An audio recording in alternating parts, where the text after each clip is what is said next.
What's up guys, HCZ here, welcome back to Yu-Gi-Oh! Deck of the Day. Happy New Year. I hope we have a really good year in general and of course for our card game. And Konami does have a lot of stuff they need to do this year, but let's start with something really strong. I wanted to start with one of the most favorite, if not the most fun favorite deck of all time, so I wanted to do an update on Dark Magician, especially because there has been a lot of debates in the community about how this deck should be played ever since Anaconda got banned, because of that ban, this deck suffered a huge hit as collateral damage and it lost a lot of its power plays, because before, with Anaconda, we were trying to do all those crazy 2-card combos or 1-card combos that would lead to Anaconda, so we could summon Dragoon or Boss Monster, but now without Anaconda, the deck has fallen really behind, and the fact that we're in a Tier 0 format still doesn't help one bit, but I still feel like the deck does have the tools necessary to be able to fight in pretty much any format, just because of the way the deck is made. It can main deck a lot of cards that hate the existence of pretty much every deck. You can potentially play floodgates that hit their existing decks that are tier 1 or tier 0 in this case,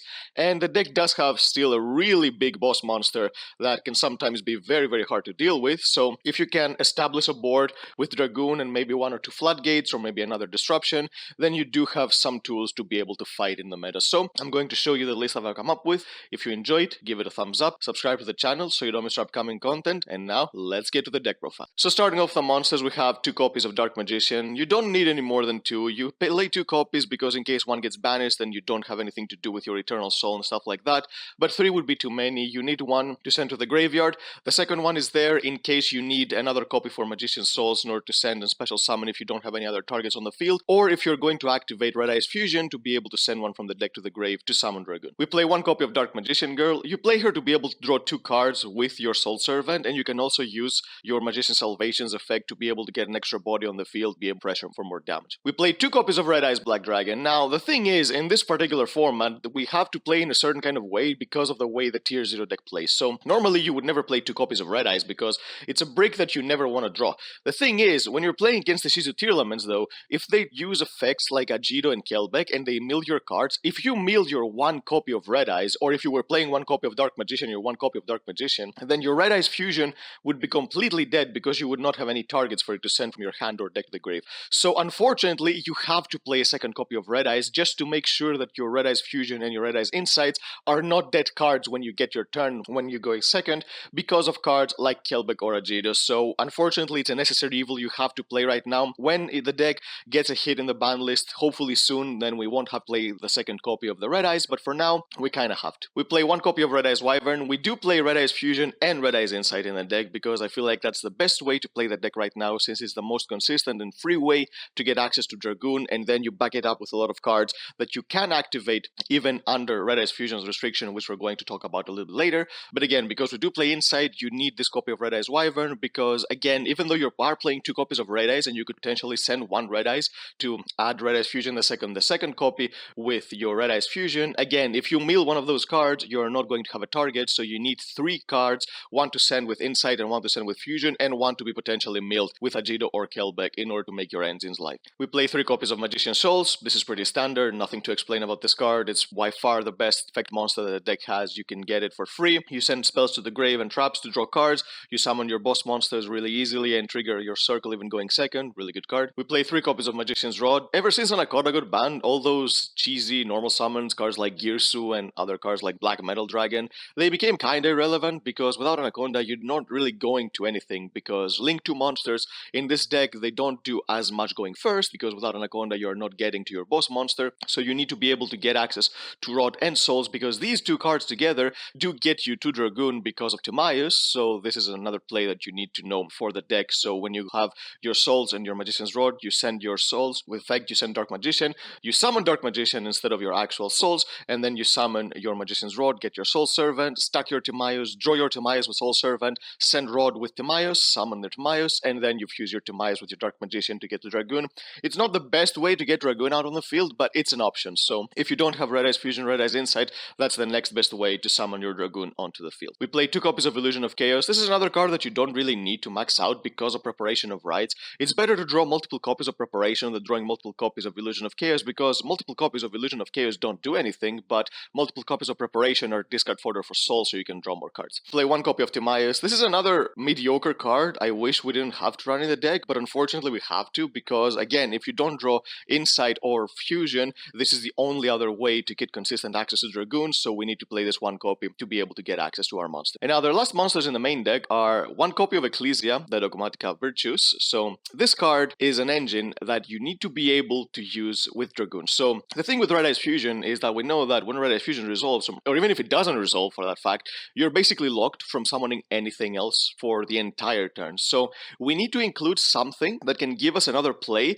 when we activate Red Eyes Fusion. And the Dogmatica package actually fits that role very, very well, because with Nadir's Servant, you can send Apkalon to the graveyard, so you can summon a Winda during your opponent's turn, and you can do that without summoning any other monsters after you activate Red Eyes Fusion. So the Dogmatica package is a really good engine for the deck when you are playing Red Eyes Fusion. And of course, when you are playing the Dogmatica package, you're playing the one copy of Ecclesia in case you don't activate Red Eyes Fusion. So for example, you don't have the best hand possible, you can just normal summon a Rod, get a search, go into your Artemis, and then you can activate Nadir's Servant. And since you have Artemis on the field, you can special summon your Ecclesia and get your search this way, so you can search either your one copy of Fleur de Lis that we have right here, or of course Dogmatica Punishment, which we're going to show later. So yeah, I feel like the Dogmatica package is really good in Dark Magician right now. Even if you're not playing Red Eyes Fusion for some reason, I still feel like Nadir's Servant is also a really good card that you can incorporate in the deck to give you more free advantage, because it's a one-card combo, kinda, and the deck does lack a lot of these free cards right now, because without Anaconda,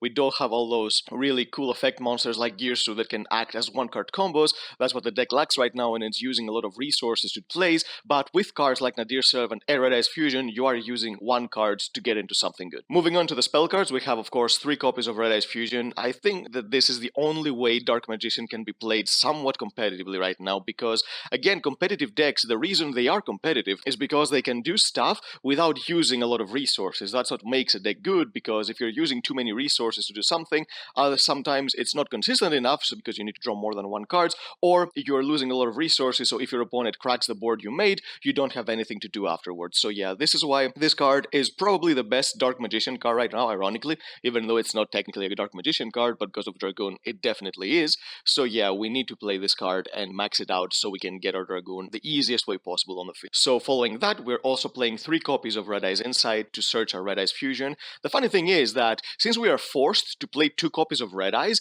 there is a potential scenario that we can activate Red Eyes Fusion twice in the same duel if we don't mill one of our copies of Dark Magician or one of our copies of Red Eyes against an Ishizu Tearlament deck. But for example, if you're not playing against Ishizu Tearlaments, by playing 2 copies of Red Eyes Dark Magician, it allows you to summon Dragoon twice with Red Eyes Fusion, which in some scenarios can be really good. So ironically, playing extra brick in the deck can give you a play late game, so you don't have to play a card like Magical Eyes Fusion to give you a follow-up. You can actually resolve Red Eyes Fusion twice because of the way we are forced to play the deck right now. But again, it's not the most optimal way to do it, but we're just forced to do it because of Ishizu Tearlaments. Hopefully soon we don't have to play an extra brick and we can find more room for other cards, but for now, Red Eyes Insight is a card that is going to search you to your win condition, and we need to play as many copies of it as possible. We play 3 copies of Preparation of Rites. I mentioned that 3 copies of Prep and 2 copies of Illusion has been working really, really well, just for the fact these are extra spells you can ditch for Magician's Souls to get more draws, but if you draw multiple copies of Illusion of Chaos, it's a once per turn effect, so you're not doing anything. We're playing 3 copies of Soul Servant. This card is really good, even though we don't have the easiest access to the Pot of Great like we used to, because with Anaconda, you were able to send your DMG to the grave with your Magician's Souls, and then your Anaconda was going to send DM to the grave with Red Eyes Fusion, which was going to give you access to a Pot of Great with this card turn 1. Unfortunately, this play is not nearly as consistent without Anaconda anymore, but the thing is, people don't know this about Red Eyes Fusion, but when you activate Red Eyes Fusion, you can still activate Magician's Soul's effect to send DM or DMG to the graveyard. What's going to happen is that you're going to send your target to the grave, and then you're going to attempt to summon your Magician's Souls, but it's just going to go to the graveyard because you cannot summon any other monsters, so you can have both DM and DMG to the grave, potentially dig for more cards with Soul Servant turn 1. It's kind of a neck play because you're losing your Magician's Souls, but if you're trying to dig for something, you need to be able to do it turn 1 in order to get maybe your Nadir Servant or one of the floodgates we're going to talk about later. So yeah, it's a weird interaction that Red Eyes Fusion has with Magician's Souls, but it comes in handy sometimes when this combo comes up. We're playing 1 copy of Dark Magical Circle. You don't need more than 1 because it's a card that you don't rely on too much. Again, this deck is Dragoon Turbo. The Dark Magician package is basically the engine to be able to go into that, and you are playing Eternal Soul with Circle just for something extra that you need. But the thing is, you can search these cards with so many different ways, with Illusion of Chaos searching your Magician's Rod, and then your Magician's Rod searching all of these cards, so you don't need to play more than one copy of Circle, because it's a card that when you hard activate, you are most likely not going to find a target for it. So the only reason this card is here is for its Banish effect, not for its Excavate 3 effect, so you don't need to play more than one. We play one copy of Magician's Salvation. This is a card that gets us access to Eternal Soul, so even though we are playing one copy of Eternal Soul, it's like we're playing two, because we have this card in the deck, and this card serves two more purposes. One, it can be fodder for your souls or your Timaeus to be able to send to the grave, or you can use this effect to be able to summon your DM and your DMG to the field to get more firepower. And the last spell in the deck, we're playing three copies of Nadir's Servant. Again, this engine makes a lot of sense with or without Red Eyes Fusion, but it does have a lot of synergy with Red Eyes Fusion, be able to go into Winda during your opponent's turn along with Dragoon,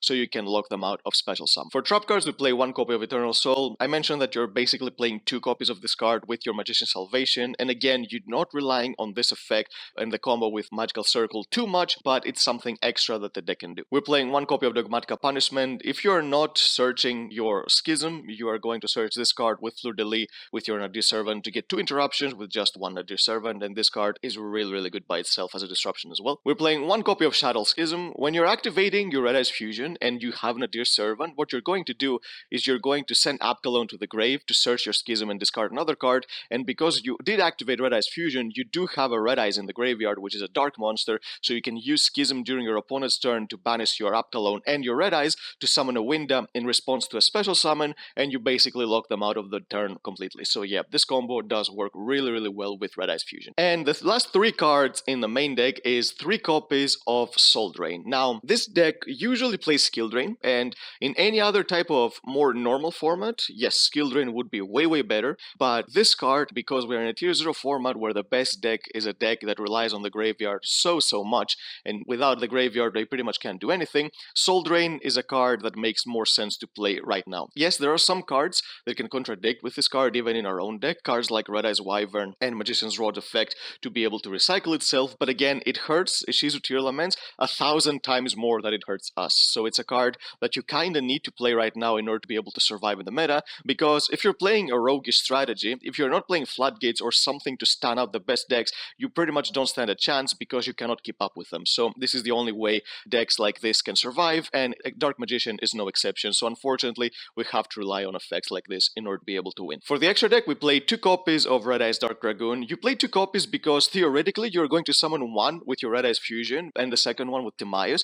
But the thing is, in this particular build, there might be a scenario where three copies of Dragoon would come up because you can activate Red Eyes Fusion twice with two Red Eyes. But again, you don't need a third copy. It's not going to come up because when you summon two copies of Dragoon, if you are not winning by that time, then something went horribly wrong and you're never going to have enough resources to go into the third one with Timaeus. So two is perfectly fine still, even though you can summon a third one tech. We're playing one copy of El Shadow Abkalon for the Schism packets and then a Dear Servant, and this card is going to be able to get us into our one copy of El Shadow Winda to be able to stun our opponent. Dragoon and Winda on the field, if you chain your Schism to a special summon effect, means that at least for this turn, even if your opponent has Super Poly, they are not going to be able to activate it. Yes, they're going to set it and they're going to activate it during your own turn, but at least you're getting your turn back to be able to do something, because if they were activating Super Poly on your own turn, then on their own turn, then you were screwed anyway. We have one copy of Titanic Lad to be able to send to the grave when we don't want to go for the Shadow package. We're sending this card to the grave to be able to search both Dogmatica Punishment and Fleur de Lis for the same search. We're playing one copy of Elder Entity NTSS to send with Dogmatica Punishment to be able to pop another card. That's what makes Punishment such a good disruption. One copy of Cyframe Lord Omega. This is a card you can send with either Punishment or Nadir Servant, and there are some scenarios where this card is better than sending any other card because it can send a monster from the graveyard back into the deck. So maybe your opponent has a very important resource that maybe it's going to come back during the end phase, or a card that they need to the graveyard in order to be able to do some combos. So that's why this card is here. And for the Link monsters, we play one copies of Artemis. You need to play this one copy of Artemis to be able to make your bad hands better, because when you are playing Dark Magician, you need to basically consider the worst case scenario in a lot of cases. So when you just have Rod and you summon your Rod to search, for example, your Soul Servant, you can go into Artemis, and then when you activate Soul Servant during your opponent's turn to stack your deck, you can trigger your Rod in the graveyard, tributing Artemis, which is a spellcaster, to get your Rod back. It's one of the scenarios that you're most likely not going to win anyway because you did open suboptimally, but just in case your opponent cannot finish you off, or maybe you can stall with a Floodgate like Soul Drain,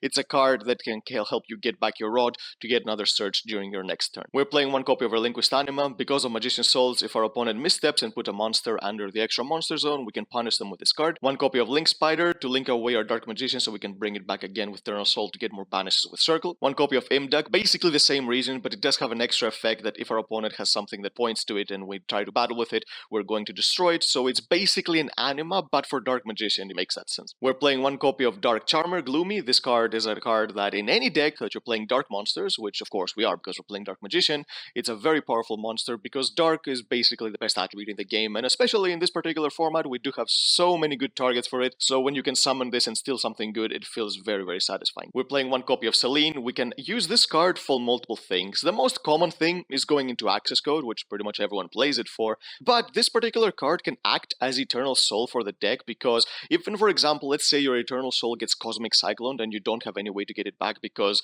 Soul Servant cannot stack from the banished zone, but even in that scenario, you can use Selene with a lot of counters to keep bringing back your Dark Magician to trigger your magical circle. So even if you lose your Eternal Soul, there is this particular way you can use to bring back your Dark Magician, and of course, it's a card that can link climb very, very easily with all the spellcasters we have in the deck. We play 1 copy of Nightmare Unicorn. This is another card that you can use for removal in case you don't have access to enough spells to be able to go into Selene, which I don't know in what scenario that would happen, but maybe it can happen. So you can use this card with Dark to be able to link climb into Unicorn to get another removal on the field. And of course, the 1 copy of Access Code to be able to steal some games because, again, some decks do rely on cards like this, much more, even though pretty much any deck plays it, but we do need a powerhouse along with Dragoon to be able to steal games because Dragoon popping cards sometimes may not be enough, especially if you summon it with Timaeus, which is the very suboptimal way to do so because you only get 1 pop because you only have 1 vanilla monster as material. So in these specific scenarios, you need Access Code to be able to clear the rest of your opponent's board